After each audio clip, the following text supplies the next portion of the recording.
Alejandro Santana lo tenía todo. Una fortuna que crecía mientras dormía, propiedades en 3 continentes, un imperio financiero que movía millones cada día.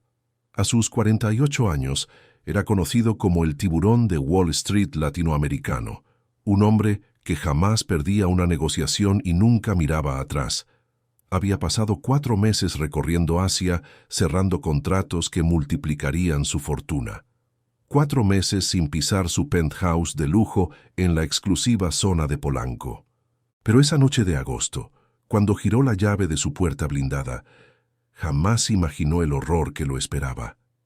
3 pequeñas siluetas inmóviles sobre su sofá de cuero italiano. 3 cuerpecitos tan frágiles que parecían a punto de romperse. 3 pares de ojos hundidos que lo miraban sin fuerzas para llorar. La vida del hombre más despiadado de las finanzas estaba a punto de cambiar para siempre. No te pierdas lo que sucede ahora. Déjame en los comentarios desde qué ciudad nos acompañas y a qué hora estás viendo esta historia. Dale like si te está emocionando y suscríbete al canal activando la campanita para recibir todas nuestras historias que tocan el corazón.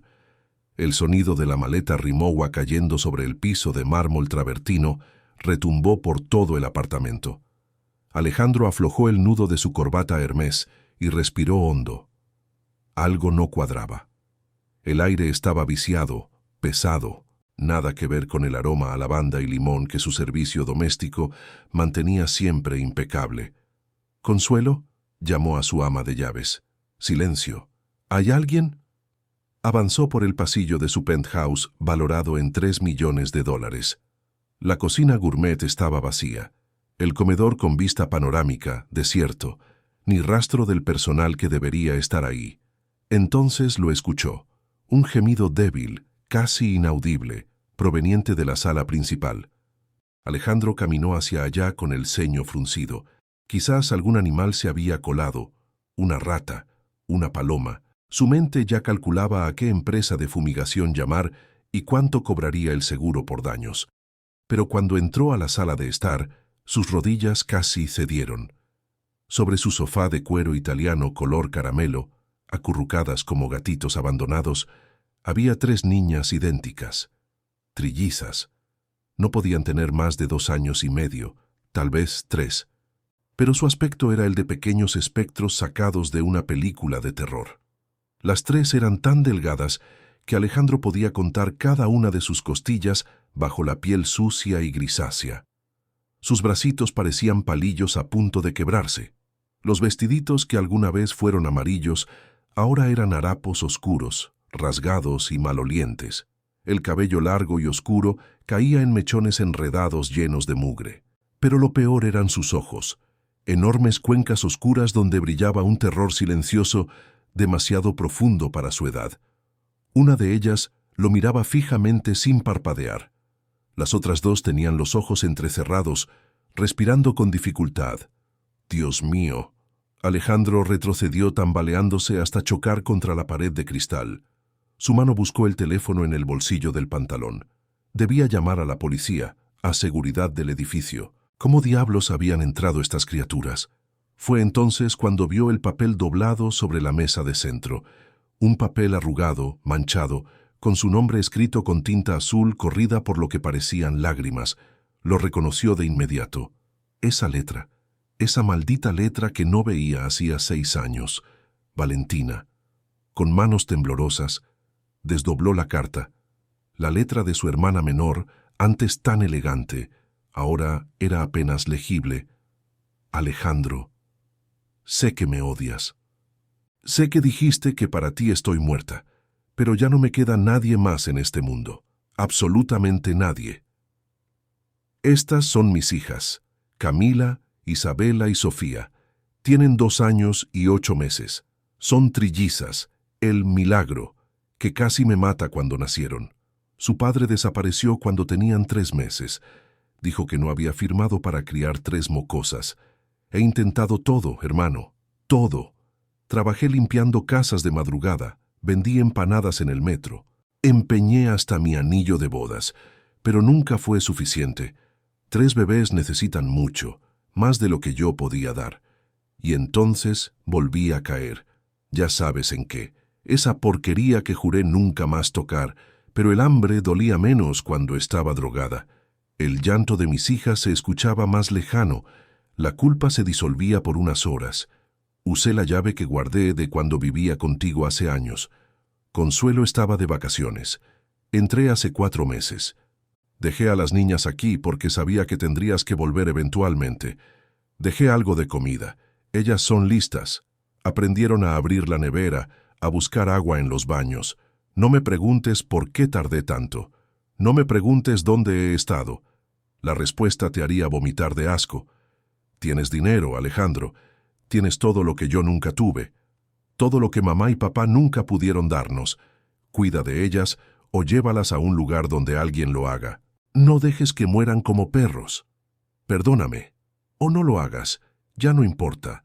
Tu hermana, que nunca fue suficiente. Valentina. Alejandro leyó la carta 2 veces. 3, 4. Las palabras se retorcían frente a sus ojos. 4 meses. Esas criaturas llevaban 4 meses solas en su apartamento, sobreviviendo como animales salvajes mientras él cerraba tratos millonarios en Tokio, Hong Kong y Shanghái. Imposible, murmuró. Es imposible que... Pero la evidencia estaba frente a él. 3 esqueletos vivientes que habían sobrevivido a base de milagros. La que lo miraba fijamente movió los labios agrietados. Su voz era apenas un susurro rasposo. Seth. Algo se rompió en el pecho de Alejandro. Algo que había mantenido congelado desde que construyó su imperio, pisoteando a quien fuera necesario. Corrió a la cocina, agarró 3 botellas de agua y regresó casi tropezando. Las niñas bebieron como náufragos encontrando tierra. El agua se derramaba por sus barbillas huesudas, empapando sus ropas inmundas. Bebían y bebían sin parar, con una desesperación que hizo que Alejandro sintiera náuseas. Cuando terminaron, la misma que había hablado susurró: «Comida». Alejandro volvió a la cocina. Encontró pan, queso, jamón, frutas. Lo llevó todo. Las 3 se lanzaron sobre la comida con una ferocidad animal. Metían pan en sus bocas con ambas manos, masticaban apenas, tragaban pedazos enteros. Se ahogaban y tosían, pero seguían comiendo como si fuera la última vez. «Despacio», dijo Alejandro, sintiendo las lágrimas quemando sus ojos. «Hay más. Les prometo que hay más». Pero ellas no entendían, no podían creer. Habían aprendido que la comida era escasa y había que aprovecharla cuando aparecía. Cuando finalmente quedaron saciadas, las 3 se desplomaron en el sofá. La del medio atrajo a las otras 2 contra su cuerpecito, cubriéndolas con sus bracitos frágiles en un gesto protector que rompió algo dentro de Alejandro. Él se dejó caer en el sillón frente a ellas, incapaz de moverse. Agarró su iPhone. Sus dedos flotaron sobre el icono de la policía, después sobre el número de servicios sociales, pero no podía presionar. Observó a las 3 pequeñas durmiendo inquietas, incluso dormidas. Sus caritas estaban tensas. La más pequeña gemía entre sueños. La del medio apretaba a sus hermanas como si alguien fuera a arrebatárselas. Alejandro pensó en Valentina, su hermanita menor, 10 años más joven que él. Recordó cuando ella tenía 5 años y lo esperaba cada tarde en la puerta para que jugaran. Cuando tenía 12 y él la ayudaba con matemáticas. Cuando tenía 17 y él pagó su primer tratamiento de rehabilitación.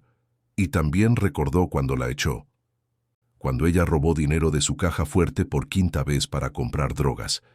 Cuando le gritó que era una basura, que no quería volver a verla, que para él estaba muerta. 6 años sin hablar. Y ahora ella había desaparecido dejándole 3 vidas colgando de un hilo. Podía llamar a las autoridades, entregar a las niñas.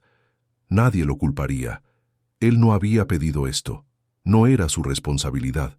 Pero cuando miró nuevamente esos rostros demacrados, esos cuerpecitos destruidos por el hambre y el abandono, Alejandro supo que no podría hacerlo. No podría simplemente entregarlas y olvidarse como si fueran un problema resuelto.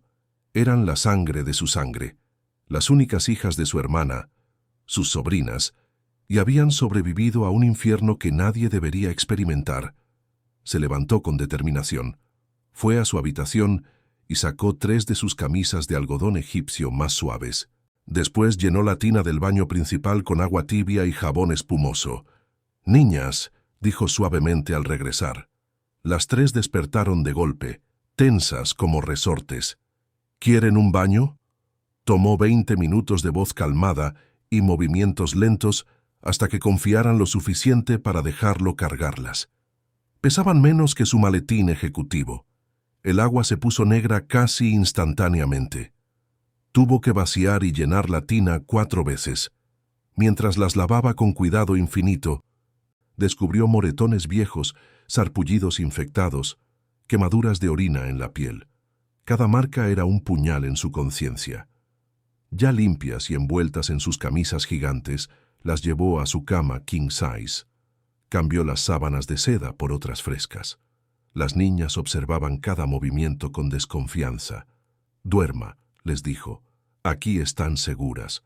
Pero cuando intentó salir, la más pequeña comenzó a llorar. Un llanto desgarrador, lleno de pánico. Las otras 2 la imitaron. Un coro de terror puro. Entendió. Temían que se fuera y no regresara. Como su madre. Alejandro suspiró y se sentó en el sillón junto a la cama. «Estoy aquí. No me voy a ningún lado». Tardó más de 2 horas hasta que se durmieron. Y aún así cualquier ruido las hacía despertar sobresaltadas. Esa noche, Alejandro no durmió. Se quedó ahí, vigilando a 3 niñas que hasta ayer eran completas desconocidas, pero que ahora dependían totalmente de su decisión. Al amanecer, tomó su teléfono, pero no llamó a servicios sociales, llamó al mejor pediatra de la ciudad, luego a una especialista en nutrición infantil severa, después a una psicóloga experta en trauma temprano, finalmente a una agencia de nanas certificadas en cuidados especiales. En 3 horas, su penthouse parecía un consultorio médico. El diagnóstico fue devastador. Desnutrición extrema grado 4, anemia severa, deshidratación crónica, infecciones múltiples, retraso en el desarrollo psicomotor, trauma complejo de abandono. La psicóloga dijo que era un milagro que las 3 siguieran vivas. «Necesitan hospitalización urgente», sentenció el pediatra. «Es cuestión de vida o muerte. Una semana más así...». «Haga lo que sea necesario», interrumpió Alejandro. «El dinero no es problema. Lo que sea». Las niñas fueron ingresadas esa misma tarde en la suite presidencial del Hospital Ángeles. Alejandro canceló todo.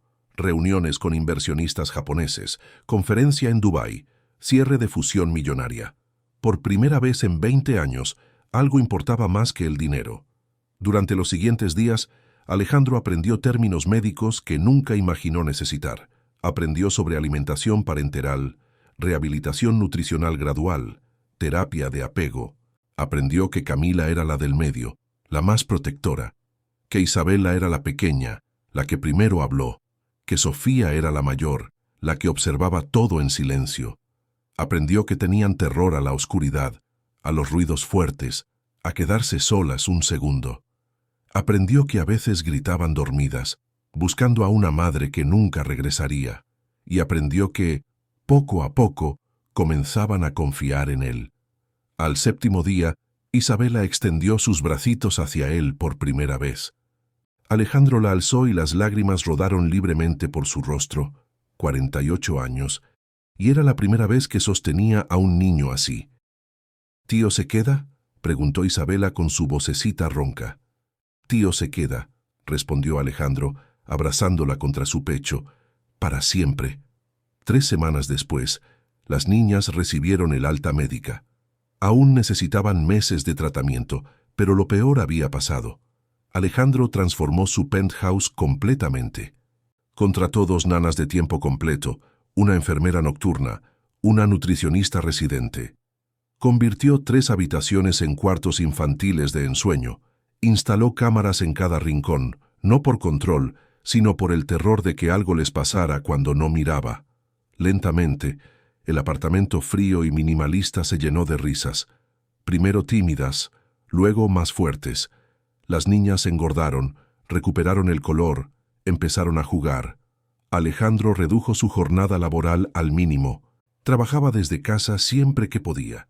Descubrió que cerrar un negocio de 10 millones no se comparaba con ver a Camila aprender a bailar, que ninguna junta de accionistas era más importante que el ritual nocturno de leerles cuentos mientras se acurrucaban contra él. 8 meses después, nadie reconocería a los 3 esqueletos que encontró en su sofá.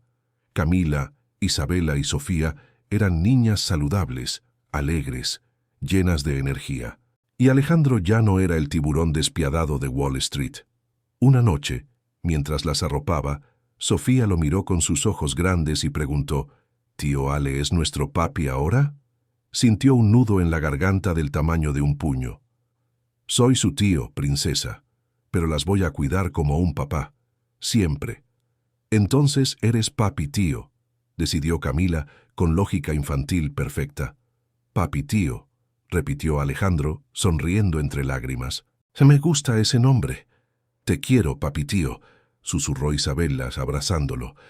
Yo también las quiero, dijo Alejandro, más de lo que creí posible, y era verdad absoluta.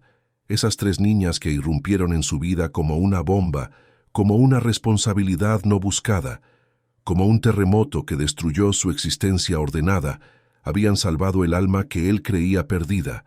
3 ángeles olvidados que le enseñaron al hombre más rico de la ciudad que la verdadera fortuna no se cuenta en cuentas bancarias, sino en abrazos sinceros, en risas al desayuno, en manitas que confían en las tuyas. Alejandro nunca volvió a saber de Valentina. Nunca supo si seguía viva, si se recuperó o si las drogas finalmente la vencieron. Pero cada noche agradecía a su hermana por el valor de dejarle sus hijas, porque esas 3 vidas minúsculas no solo sobrevivieron. Transformaron un corazón de hielo en un corazón capaz de amar sin límites, y eso, finalmente lo comprendió, era el verdadero significado de riqueza. Fin.